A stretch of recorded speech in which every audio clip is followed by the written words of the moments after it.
because of the last video that I did, the very last one that I posted, where I put a thumbnail up and everything, where the last 2 parts of which I said, I'm not coming back here until I'm in Korea. She decided that, since she's got a degree, go Korea just like me, to try and get a new leaf, and to try and escape this nonsense that she is in. Always a TEFL course, and go to South Korea. In particular, Wacheta is South Korea in order to escape the cult that she belongs to. Nothing wrong with you going to Korea, but you're not going to enjoy it. You know why, girl? Because it's not the kind of culture that is okay to accommodate a woman like you. Orata chele, orata ill-gotten gain, and orata ho tlhompho even though you haven't earned it, and orata ho ratwa even though you don't make no kind of sense.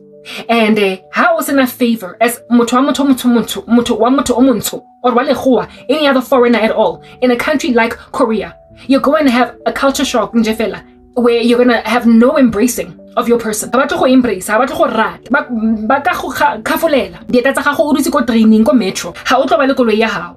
O tlo dula go matchboxing. If at all school that you're going to be working for teaching English gives you an apartment, it's going to be a small little thing that you're not used to. And o rata chelete, o rata dintho tse kgolo tse sa go tshwaneleng. So ha o tlo gona go dula go di apartmenteng tsa bo host, tsa bo teacher. And ha o tlo gona go rentela your own apartment that makes sense for you. God has a plan for nna eskarao that is frankly a unique package to move me to a nation so that I don't feel suffocated by things that foreigners tend to feel suffocated by living in a foreign country. That's the first thing. How to rata apartment ya hao, because mold, I spoke about that in the 14-part series coming. An apartment that some other teacher has moved out of that did not take care of, and it's going to be such a small little squeezed up space as a 40-something-year-old woman having lived in apartments and only 2-bed, 3-bed. So big spacious environments, so to have to work a job that is filled, the positions of which, by so many young professionals that have just graduated university. So they don't mind living in a matchbox as their first ever apartment. But for you, you've lived in homes, girl, as in homes. You're not gonna like it. It's not for you, it's for me. South Korea is my freedom, not yours. And on top of that, unless God has given you bold favor, you're gonna endure the same troubles that black people in Korea endure. You're not gonna be adored, you're going to be gazed upon as a foreigner, and so people are going to be very sketch with you. You're not going to easily make friends. That's not my story, baby. You're not a Christian, Marimabi, and so you're not going to have unconditional love from the body of Christ over there. You are also not favored by God, and so you're not going to have a whole bunch of adoration from Koreans in particular, never mind expats living there. You are going to feel old as a woman in her 40s teaching a job that most people are still either in their early, mid, late 20s or 30s when they first start. Your salary is going to be entry level because you're only just starting. So it's going to pale in comparison to what you've earned before. And you're going likely to be frustrated by a school that might give you a Hagwon horror, like an epic school or a Hagwon school that you're going to hate. The head principal or whatever might not like you. You might find parents out here treating you like you ain't jack because of the homogeny of Korean society that sometimes causes xenophobic treatment of foreigners. Unless the Lord God Almighty has favored you, cupped you in his bosom, and moved you to a country like that where a lot of people that look like you don't get too much of a good break, unless the Lord has favored you so much that you would go in there and just fit in like a hand to a glove, you're not going to make it, and you don't have God's favor. You're outside of his will. I, however, am the anomaly, the thing on the outliers, on the far extreme of the normal distribution, that even though a lot of expats in Asian countries struggle to make lots and lots of friends in the Asian community, in the home community, in the Korean culture, in the Chinese culture, in the Japanese culture, even though you don't make a lot of Japanese friends or a lot of Korean friends, I'm going to make them, because I'm not going there as just some foreigner teaching English as a foreign language. I'm going there as an evangelist, as a child of the living God, as a paradigm shifter, and as an exile of heaven that has been given safe haven in a new country. And so I'm also not going to be passed shade for being my age. They're not only an ageistic society, right? So they kind of look at people that are a certain age as gupelilengai. They also are a very, what is the word? Their beauty standards. They're typical beauty standards. What they imagine to be beautiful, black people can never fit that mold. That pale skin, those Korean looks, basically, they've got their own beauty standards. Weight. Skinniness is big among them, and even if you're like skinny like a rake, it doesn't matter if you're black. So frankly, you're gonna feel unloved. You're gonna feel old. You're going to feel disgraced. You're going to feel, and you're gonna become so insecure. You already are right now. Look at what you're doing to me. You wouldn't do that unless you were insecure. Your insecurity in Korea is gonna skyrocket, girl. Everybody's gonna be younger than you. A lot of the people in the schools that you go to that are expats, that are also from South Africa or America or Canada or wherever, they're going to be like, what, 30, 28, 29? they're going to be 25, maybe even 23. They're still going to be partying. They're going to have this life that is for young people. And you're going to be a woman in your 40s. You're not going to like it. You're going to hate it. You're going to be out of place. Everybody's going to be younger than you. And you're going to be a black woman in a homogenous society that tends to disregard foreigners altogether, ignore you. Let you do your own thing in a corner. But mamela, you're not getting too much attention. And then like I said, most of the expats working there, if they're closer to age with you, they have got a whole community that they have already built for themselves, and you're going to be outside of it, and you're going to be forced to hang out libana. If at all you want friends, otherwise uzoborega, you're going to come back liam zanzi very quickly. So you went and did this course, ya TEFL, because obatla more leafy, thinking that the same blessings that God is giving me is giving to you. Girl, I am capped. I am only 2 years younger than you. So I'm also in my 40s. I am also facing an ageistic culture whose homogeny makes me a complete outsider. And at my age, living in a matchbox, I'm going to be depressed, except God showed me I'm not going to live in a matchbox over there. And God showed me I'm going to be embraced by Koreans in a way that's going to make me enviable by other expats from other countries. What is it about you? Don't know. It's giving Jesus. And I am going to have a whole thriving, embracing community in an environment or space that would, under normal circumstances with a person like me, ignore me. But they're going to love me because that's what God, the Bible, it is written that the heart of a king is like a stream of water in the hands of the Lord. He will move it in whatever direction he will have it go. So the hearts of Korea, the hearts of people, the hearts of human beings are a stream of water in the hands of the Lord. If God gives a person favor, even a nation that just frankly don't care about blacks, whites, anybody that's not them will care about just you. That's how God works with these disciples, especially when he's making them flee to a place. So I've been given a slot in Korea. My position is there. God has given me a future there. There's no way that he's going to keep me as incubated and as enclosed and as abused as I am in South Africa. It's going to show you flames. And I said in one of my other videos in the series that I'm doing in many parts, I will continue to speak to you, South Africa, from Korea for as long as I don't know the language. As soon as I am fluent, even with its colloquialisms and quirks, I'm stopping trying with you. So all the time you have is as much time as it takes for me to learn Korean. But I also said that I am a child of the living God, and as children of the living God, we got out here upper room experiences where you get tongues of fire, where God can expedite language learning to a point where while I might think it might take me 3 or 4 years to finally just grasp Korean, it could take me 6 months. Purely because I got supernatural enablement from heaven. You don't have any of that, girl. And for as long as you don't know how to speak Korean in Korea, you're going to struggle as an expat to really truly make inroads into the society over there. And the only way that I'm ever going to be truly happy in another country is if I make inroads with its own people. Not with the expats, not with Western expats especially, that think their society is bizarre. For having love the way that they have love. For having a culture the way that it looks, the way that it looks. For still doing things in the way that is frankly admirable by those who are still sober. Abantu that have not been seared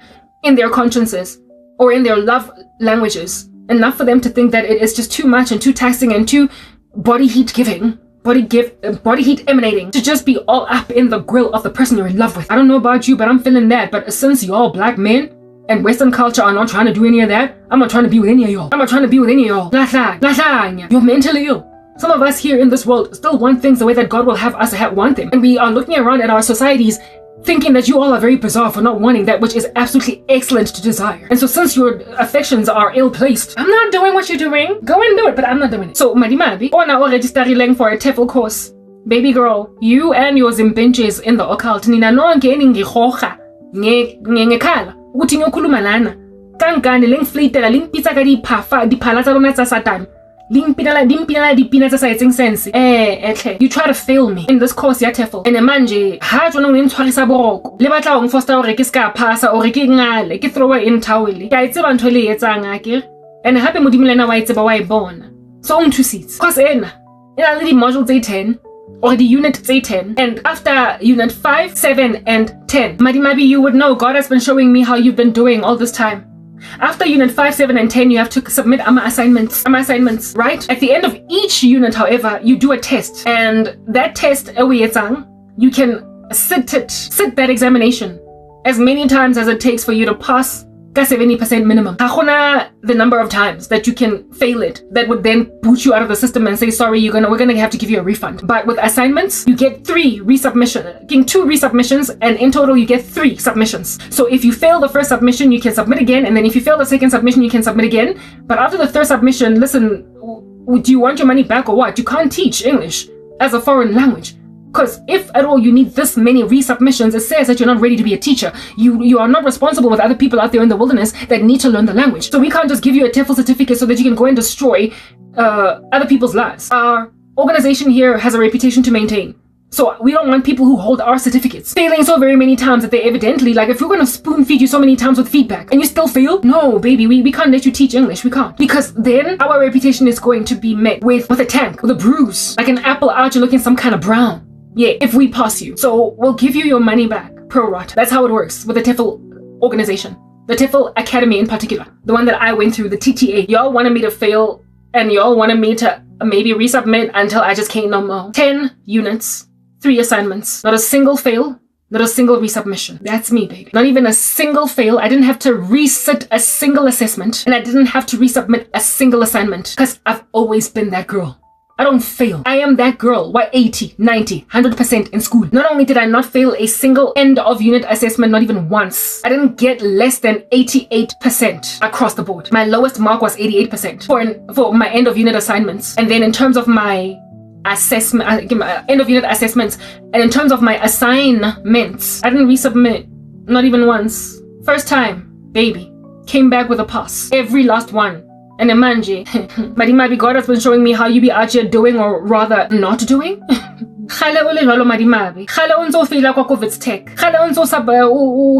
Even though you are in a higher learning institution that is easier than university, which the TEFL Academy is. Only that girl. I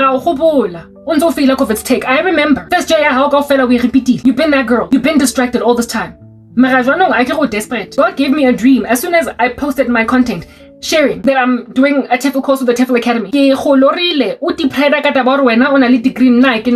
I get people have out here pulled the rug underneath my feet. So that you're going to be the one to get to Korea and not me. Yeah. And you prided yourself in pura ya gago, your graduation attire. Otwere certificate sa house degree. Headed for South Korea. You can go. You will likely be accepted. They'll take you. There is a big demand for teachers, and they love themselves, some South Africans. But baby, you're going to hate it. First of all, do you like kids? Because what the heck are you doing to South Africa? It's full of children that you're abandoning to the wiles of wicked men. Bama Asian, whose parents have got demands on teachers that are sometimes just unreasonable. What it takes tatabantu from one place to another. Do you have care to actually instruct, teach? Are you a teacher? It's what I'm trying to is like what I'm talking right now, even as I speak to you. Mara, it's a form of teaching. Desire.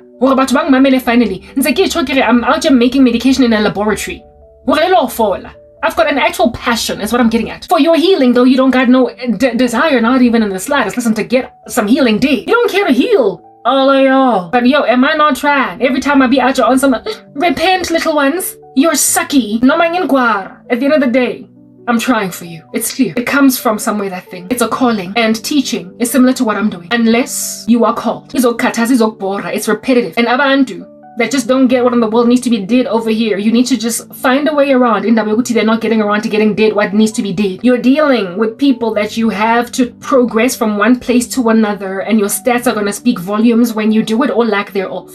I don't know how many people went from the United States of America, Canada, Ireland, Netherlands, New Zealand, wherever you find them, these English teachers across the world that went to teach after graduating, and because they wanted to travel, they did TEFL. They graduated in degrees in accounting, they graduated in degrees in media, whatever, because you don't have to have a degree in media. The only reason why they demand that you have a degree from an English-speaking country is to ascertain that you've got the level of English, or the standard of English, that in so being instructed in English, you can also get a degree through it. That's why they want you to have a degree from any English-speaking country. So whether you're doing media or engineering, it doesn't matter. And some of these people have studied engineering, and then they go to Korea or Japan or China, wherever, to go and teach. And they realize, listen, I want to be an engineer. We understand that I wanted to use TEFL as a kontiki to travel across the world with free accommodation, but it's not what I want to do. And so they end up quitting because they don't have love for what they're doing. But there are others that, even though they studied media studies, even though they studied journalism, even though they studied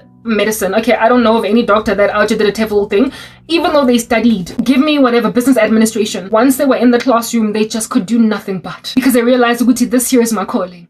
bathanda abantwana, bathanda abantu, bathanda ukubasiza to get from one point to the other. They like to look at progress upon gazing at it year on year. A person actually improving from strength to strength. They fall so much in love with it that which they studied at university, they basically forget about it because they realize ukuthi by happenstance and my desire to travel, I found my true calling. And manje mina lento lena engiyenzayo nginikezwa yona uGod mengazi nami. Personally, I would never have gone to Wits School of Education to study that.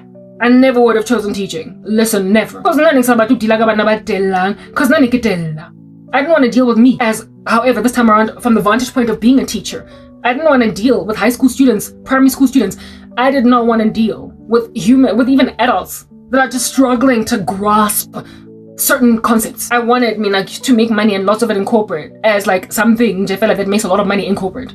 I thought that's what I needed, but God knew what I needed. God knew that in me I have it rather to teach, and I can long suffer. I can deal with slow learning. I can deal with people that just are thick and can't grasp stuff. I know how to meander my arguments and table my presentations in a way that can cause those who are even the thickest of skulls to finally get stuff. Right now I speak like this because I'm mad at my audience.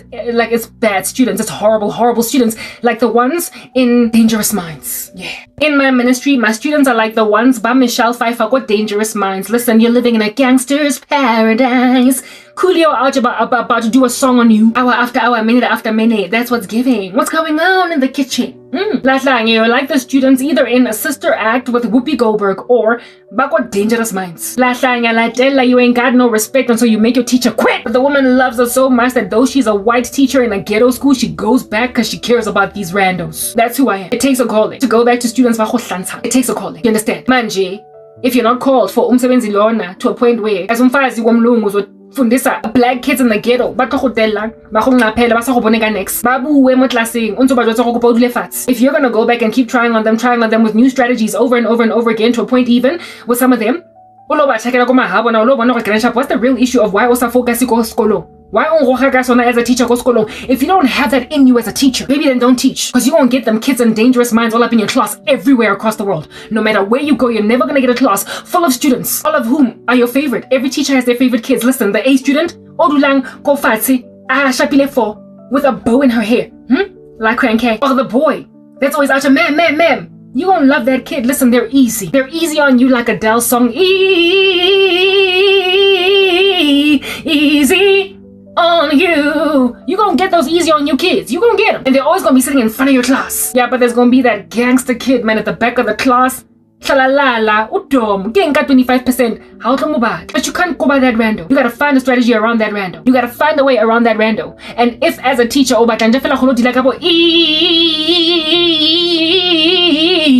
easy on you. If you gonna always as a teacher be out there trying to deal with easy kids that will just receive the instruction and pass with an A and also help you carry your books to your car. If you want to be dealing with teachers' pets only, then baby, don't become a teacher, because you're gonna deal with the kid at the back of the class causing a digestive issue. You're gonna deal with that random. But if you're a teacher and you care, you will realize Mamela, Sandra, ma'am, I know.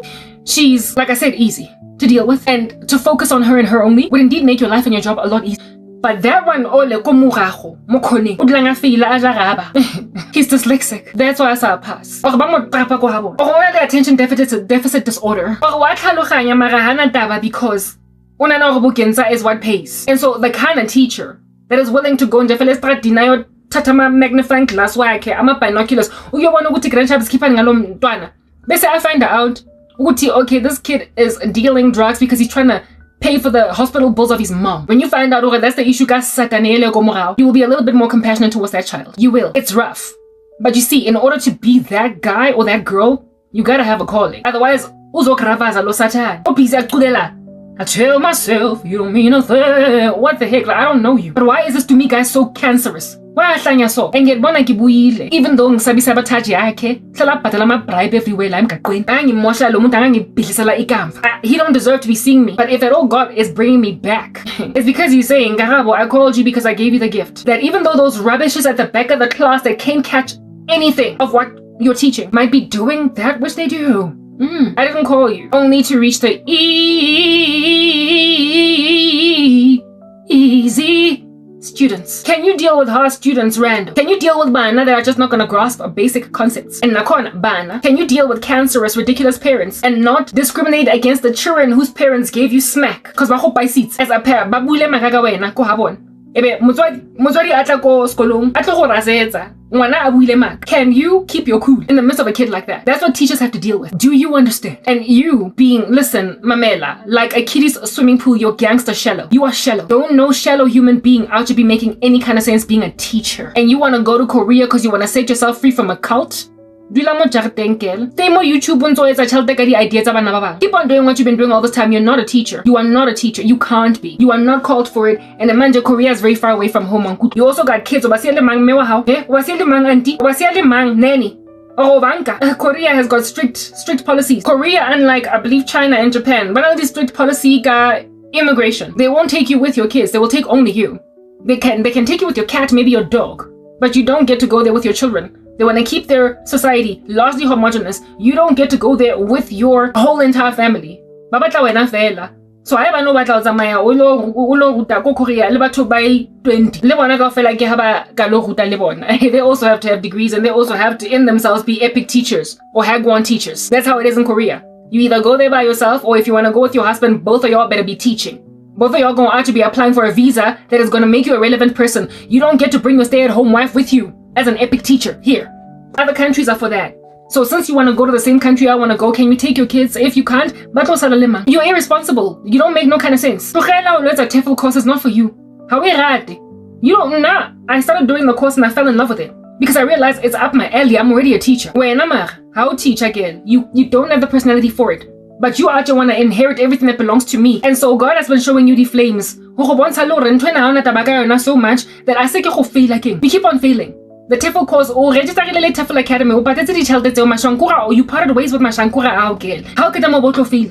Are they gonna give you a refund? Mamela, you don't treat a girl like trash. I could have helped you. On some, girl, that's not how you be actually. You're not supposed to be looking at this way. This is how you ought to be looking at it. You see, I'm a teacher, and I have a way around words, and I have a way around instruction education. I have a way of grasping concepts, and I therefore make for a really great tutor. So if I was like a good friend of somebody with whom I'm together doing a TEFL course, I could have helped them if at all they kept on failing their end of unit assessments, and I could also have helped them if at all. But girl, no, I didn't have to resubmit once. Let me help you. That's who I am. But I mean, you betrayed me, didn't you? And on top of that, Korea's not for you. Korea's not for you. It's mine. It's mine. It's not yours. You can go there with your degree. I can't go there as yet because I am yet to get my degree. And I'm scared that your little, I can tell myself, you don't mean nothing, crazy boyfriend. Yeah. I'm scared that he's going to go and sabotage my acquisition of my degree to go to vestibular that degree. Anyway, in spite, because I mean,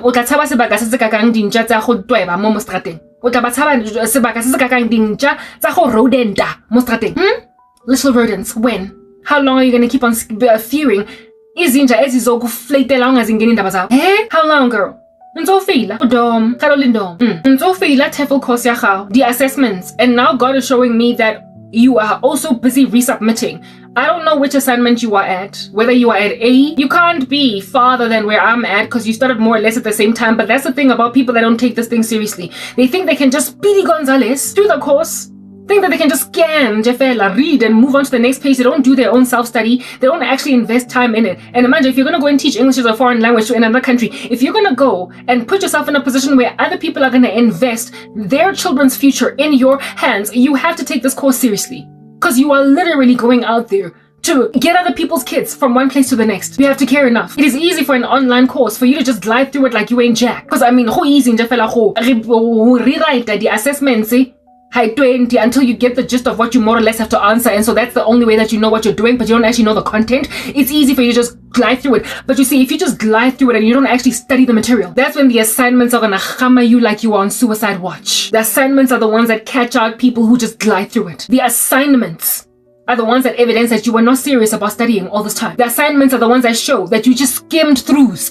every unit, because then you're not going to understand them from a bar of soap. You will try and find counsel across these internet streets. You will listen to advice, but you will end up resubmitting pretty much up until your last resubmission, because the TEFL tutor, the marker, the examiner gave you the answers. They gave you the answers. They told you where you went wrong. They let you know that this is why you have to resubmit. Question A, this is not how you're supposed to answer. Remember, based on Unit 5, this is what this means. Remember this? Yeah. So because then they guide you like holding your hand like you're a baby or whatever. Then only do you finally on your third resubmission, your second resubmission, and so therefore third time and final strike, only then do you pass. You're only passing because somebody gave you the answers finally. But I mean, if at all you're going to pass only on the last time because somebody finally gave you the answers, you're not ready to go and handle some kids in a Hagwon in South Korea. You cannot deal with those children. How to so you're not going to do anything for them. If you gotta be, what do you call this, spoon-fed wena?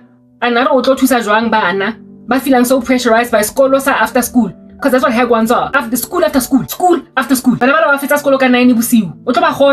When you could not even manage a TEFL course in Jefela. A 6-month TEFL course that you can even do in 6 weeks. As long as after school, you're not going to manage, baby. You're not going to enable those kids in any fashion. And apartment size matchbox glam fab life how that you had when you were an occult queen is not quite giving here in South Korea. You think you're gonna flee from belonging to a cult by going to Korea, but without God actually calling you to that place? Mamela. Some of us are in these streets gotta call it. You don't. So happy nobody out to trying to like take you on a date. All these young adults littered all over South Korea, expats from different countries, living it up a storm, la vida loca, content because they know that at some point they're either gonna meet a Korean guy, marry them, or go back home. Because they got all that time to be doing all that, but you're gonna be in your 40s. In your 40s. You're not called to it, baby. So you trying to do it, we don't know what's giving over there. I'm not trying to discourage you from doing it, but given that you don't have a passion for it, but you're trying to use it as a get rich quick skill, get out of trash like scheme. It's not the solution. Actually, solution. So you keep on resubmitting. What assignment thing? What assignment are you on? What are you busy resubmitting? Is it the A or the B or the C? I did not resubmit even a single one. But do you know why I didn't resubmit? It's because I actually studied. And I have actually failed. And I invested. The resources that are in my brain to the best of my ability to aid my work. And I am an academic so ke badile extra materials. And the Canva, the flashcards, the template, the what do you call this thing? The timeline. That's what I did. I actually went into Canva and spent a good 3 hours just creating a timeline. Gulo explain that. First conditional. That would be assignment B. I did that. Can you do that? Are you willing to do that? Do you care to do that? No, you're only doing this course because you're copying me, because you keep copying me. After all, do you not verbatim regurgitate my content that you steal in your own YouTube channel where you're acting like you're a Christian? That is very smart. I had a dream of you. That's what you do. You keep copying me. But this time around, you can't copy my assignments now, girl, can you? You can't submit my work now, can you? You can't take the assignment submit there.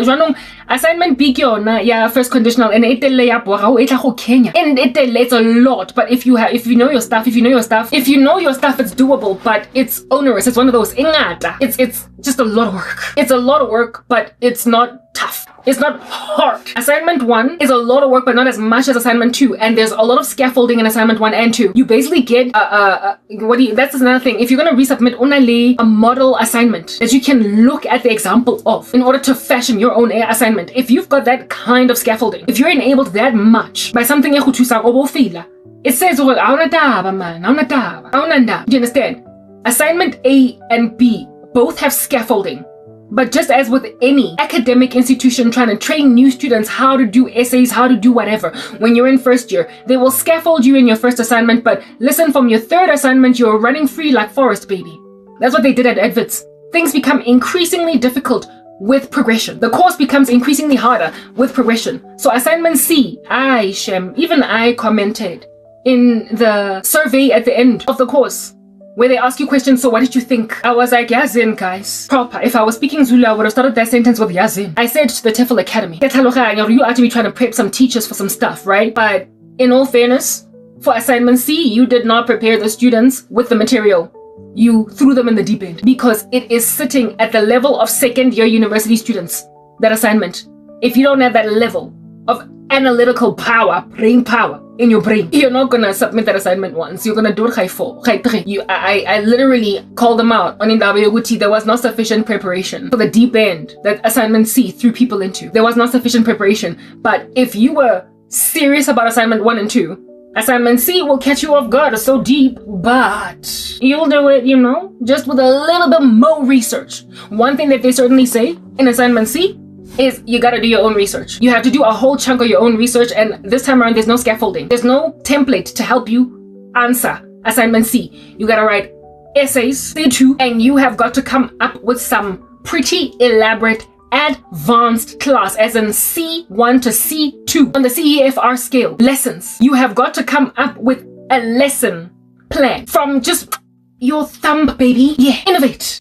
You've got to come up with a lesson plan from out of your thumb, innovate it for an advanced class of students. And there's literally little to no training on how to get that did. It requires critical thinking. It requires you to essentially apply the knowledge you have acquired and think critically.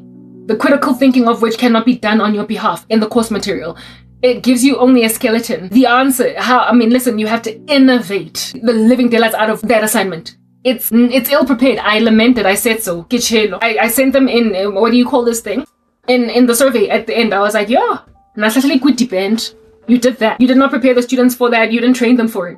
And on top of that, the last assignment has no scaffolding. It has no help, no assistant, no model answer that you can refer back to. And yet you have to somehow figure out how in the world you teach an advanced class of students. And the first question is crazy gangster. Oh my goodness, the first one is crazy. Like, they already throw you into the deep end. Got the first question. The first question, they give you this course pack, unit 1 of some course pack. And they say, analyze this course pack as to whether or not it is appropriate for a class of such advanced students. And Gabriel has to be along the lines of, I think it's appropriate because for these kinds of advanced students, it incorporates their cultural context, and on top of that, it uses continuous verb tenses that ascertain that they understand what in the world is being questioned here, so that they can be able to understand nuances of irritation in sentence structures. You have to read a whole entire course pack and analyze based on bullet points whether or not it's appropriate for a class of advanced students. All they give you in the course material are those bullet points, and you have to figure out whether or not, based on everything you've studied from unit 1 to 10, if at all this year covers sufficient content for an advanced class of students. Now, an advanced class of students, there is this one thing called vocabulary kitchen, to see basically words based on level of proficiency in English, and what sits on the uppermost tier is at C1 and at the lowermost tier is A1. Vocab Kitchen can tell you that a word is an advanced word or not, or it's an intermediary word. That's all that Vocabulary Kitchen can do for you, but it cannot think critically. Vocab Kitchen cannot think critically as to what in the world needs to happen. It cannot identify colloquial language. It cannot identify collocations. It cannot identify metaphors and figures of speech, which you are expected in an advanced class to pre-teach vocabularistically. These are things that by now in the course, seniors, like you've been studying the course right next to your own material and you're actually kind of serious about going to Korea. Yeah, you gotta know that somehow, because it's an online TEFL course. It's not actually language school. It's not actually teaching school. It's not even CETL. It's not TESOL. It's a TEFL certificate. You gotta figure out that you have to do a whole bunch of self-study. It's the only way that they will hire you online to teach English, and it's the only way that they will hire you in a school where you don't have a teaching degree, or you don't have a teaching degree. You can go to Korea if you have studied teaching education without a TEFL certificate, but listen, it doesn't make any sense at all to try and teach English as a foreign language, especially if you're going to go to a foreign country and invade them over there like you're Vladimir Putin. You cannot go over there without a TEFL certificate with having only media studies, because then you're going to be bombarded by a lot of jargon in that space, and the training techniques, you can't get those but from a teaching degree, or TEFL prepares you for it. So you have to figure these things out, and so you have to do a whole bunch of your own self-study if you are going to not bruise your unfortunate ego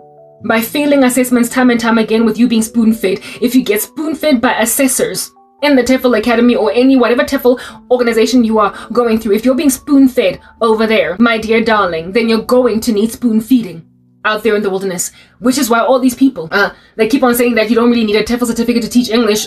How the heck are you going to teach a foreign language? How many of y'all know somebody that needs to learn a new language, and then you just give them a dictionary and you're like, this is the Spanish word what's the English word for it now? Y'all know that that's what you did. A bilingual dictionary is how you learned Afrikaans in high school, didn't it? Kan julle Afrikaans praat? Gee my 'n antwoord. Can you speak Afrikaans with an impressive level of fluency? Are you at least like B1 level with Afrikaans?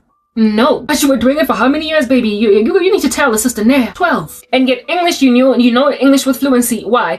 Because it was the language of instruction for all of your languages.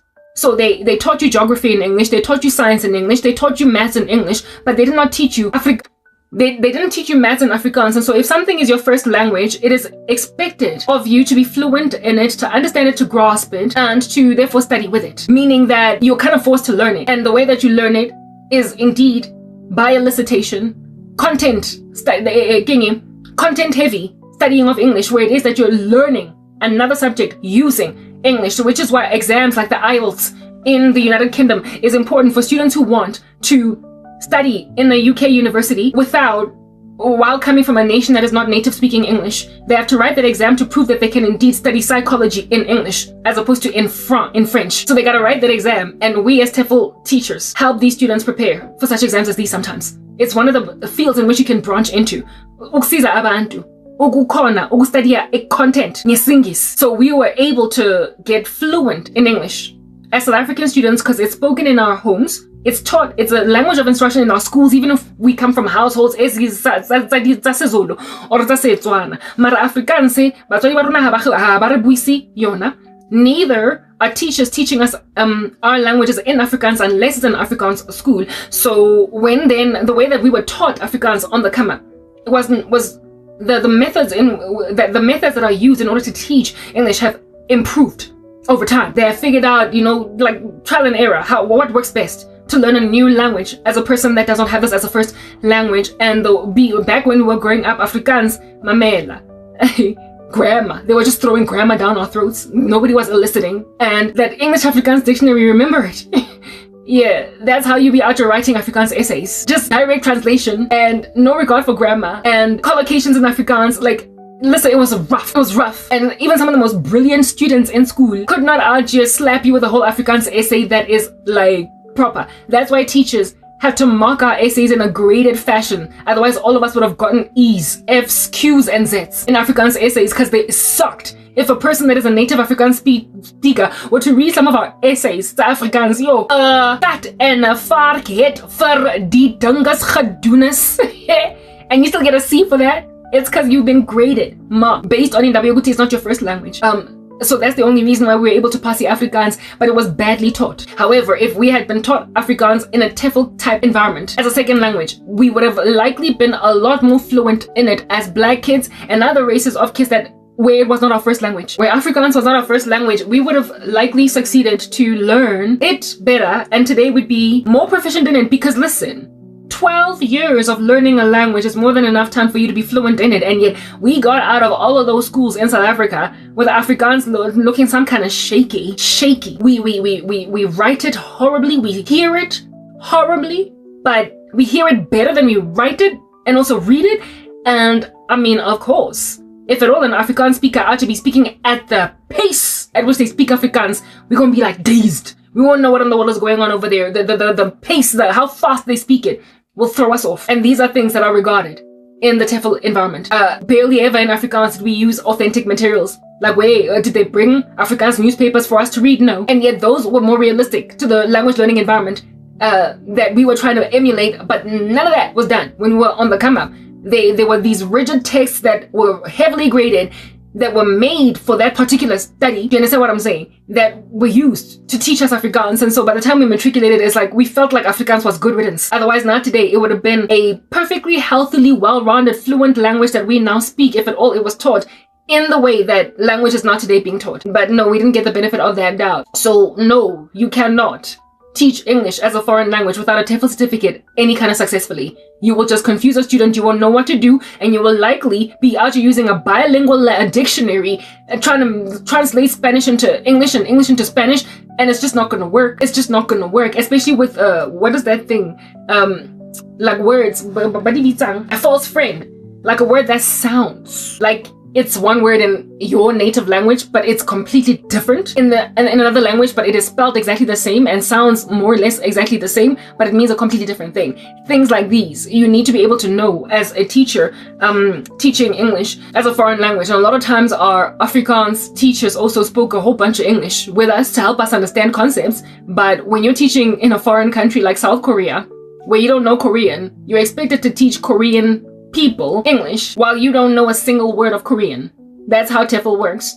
So it matters what institution you use. It matters what educational institution you use. It matters that you don't get some fly-by-night certificate that's going to give you a TEFL course after just gliding through a whole bunch of questions without you being assessed, without you being watched, or without you being, what is the word that I'm looking for? Assessed, like a teacher, like you teaching a class and then you being observed. Without any of that, you're not gonna make it, okay? You're not gonna make, you'll be stuck on online teaching. You will be stuck on Preply. You will be stuck on italki with students out just giving you a shot. But an actual language school, you're not gonna make it over there. And even then, even if you're teaching online, there are certain language schools from like China and whatnot that will interview the living daylights out of you. And if you don't know basic TEFL principles, you're not gonna make it in. So a lot of these fly-by-night courses on the internet do that. They promise people 120 hours or 150 whatever hours, but insofar as you can just go and just feel like gliding very insincerely through the content, you will get a TEFL certificate without actually being TEFL qualified, thinking that all you need to do is just rock up and speak English conversationally with a person that is trying to learn the language, but you will not address their needs. They will not grow. There will not be a marked improvement in what they're doing. There will not be a marked improvement. And if there's no marked improvement, then what in the world are you doing? So indeed, Chiki went for the right organization to go and study a TEFL certificate, because there they assess you in a way that requires you to actually understand what's going on. And they give you 3 gangster chances to pass assignments and an unlimited number of chances to pass the assessments. And if at all you're going to just like keep on writing your assessments because you don't want to study your content, and then you're going to submit because listen, they spoon-fed you. Why are you trying to teach? And Marimabe, you've been repeating. Did anything that I said right now make any sense to you? No. And yet you try to teach English as a foreign language. It has its people. I know what I was. I shall take out English. Account to go Preply and go and charge people $1 to come and listen to you teach them English, because everybody's competing for customers, for clients. But if you actually want to make a marked improvement, a huge difference in people's lives by going to another country altogether and teaching the citizens there English, baby, you gotta be serious with what you're doing, and you also have to have a calling. This here is not just a side job for somebody that is dealing with South African unemployment. And so therefore, I'm going to teach English online, like seasonally, as a transition. That's what's good, while I'm looking for another job. Like people that are insincere with TEFL, let them go online. And even then, you're not going to make it teaching online a school in Japan. You will only ever have people that don't know from a bar stove the difference between you and someone who's serious on that online platform. And so because you are charging $2 per lesson, because you are like gunning for customers, you just want clients, yeah, they will hire you because you're super cheap. Everybody has to start super cheap on Preply. We get it. Everybody has to start super cheap just to get customers at all. But the actual difference you make in students' lives makes all the difference. The level of improvements, the milestones reached, it makes all the difference to teacher. But see, students don't know. The only way that students would know the difference between you and some other lackluster random, even though they keep on giving you 5-star ratings on the platform, is if they sit next to a student that started this thing that is at the same level as them and same intelligence, the same aptitude as them. Basically like a twin study, if you will. Starting with you versus a teacher that is actually quite serious. And the two of y'all, these two people take the same lessons at the same duration of time, same level of dedication over 3, 4, 7 months, a year, 2 years, 3 years, and then look at the improvements made in the student with the serious teacher versus the one with the not so serious teacher. They've been robbed. But students don't know that difference, right? They don't know unless they are met with a twin study where somebody that is exactly like them, doing things exactly in a similar fashion as them, will then be marked for progress a few months down the line and then years down the line. They will know that they've been robbed when they've got you, might be for a teacher. They will know. So, I mean, since y'all don't care about people and you only care about giving the optical illusion of true prosperity, just like these randos online out here claiming to be singing when they're not singing. Yeah, I use that pronunciation. People that are using auto-tune, and randos in these streets don't know the difference between auto-tune, which I didn't know, versus true, authentic, crisp voices out here presenting so well. And it's like, oh my goodness, lo muntu lona une talent. We are good and Yeah, there are people that know to be able to spot that this is auto-tuned, and they're lying to TikTokers, to viewers on TikTok, that they're singing this in Jefela authentically opening a Coca-Cola can and climbing a kitchen counter, and that's how their voice just sounds in Jefela when they've just woken up like this. You can dupe the world until they give you 27 million views. But there are people who know that you're a liar, and on the receiving end, those who are receiving your lackluster delivery will be robbed in the end. They will be the ones that don't know how to identify a beautiful musical piece versus auto-tune. They will know when they're dealing with someone who's genuinely talented versus one who's trying too hard. But the world does not know how to tell the difference, and y'all are capitalizing on that. You don't even pride yourselves in being actually good. So there are students that come out of Preply, italki, etc., out of Super Tutor or whatnot. They come out of all of these online platforms, refined English speakers, because they've got really good teachers who care. And then there are others who've got these people that got a fly-by-night TEFL certificate, don't know how to teach English, but like students don't know the difference. And since there is nobody out there doing a twin study over 10 years to gauge the difference between these two students, teachers look like they're all the same. And so over time, you increase your rates. Over time, you go from $1, because you started with $1, and then you go to $2 and $10, and then you go to $25 an hour. You go to $30 an hour, $50 an hour, because you go to $50 an hour because you've got rave reviews from people that don't know any better.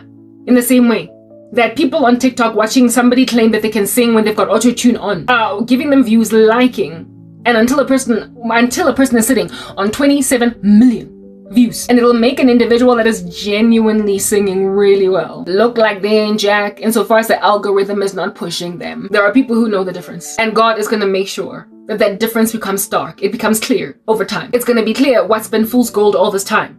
It's going to become clear, because it becomes clear over time if you've had a good language teacher versus one in Jefela that, like I said, go into the mounts, loving the 5-star ratings on a platform that is deceiving reviewers or students into believing that somebody is actually really good at what they do because they've got a high review. Mamela, if you're kind, and if you've got a fresh, crisp personality, and if a person just likes you and Jefela as a person, they'll give you a high rating, even if they're improving or they're moving at a snail's pace. They're not getting to where they need to get. They'll still give you a 5-star review. Mamela, I've been a trainer before. When I was working at Netbank, students, even the ones that fell asleep in your class, will struggle, if at all.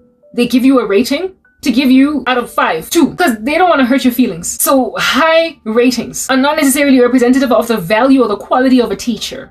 No, or anyone at all.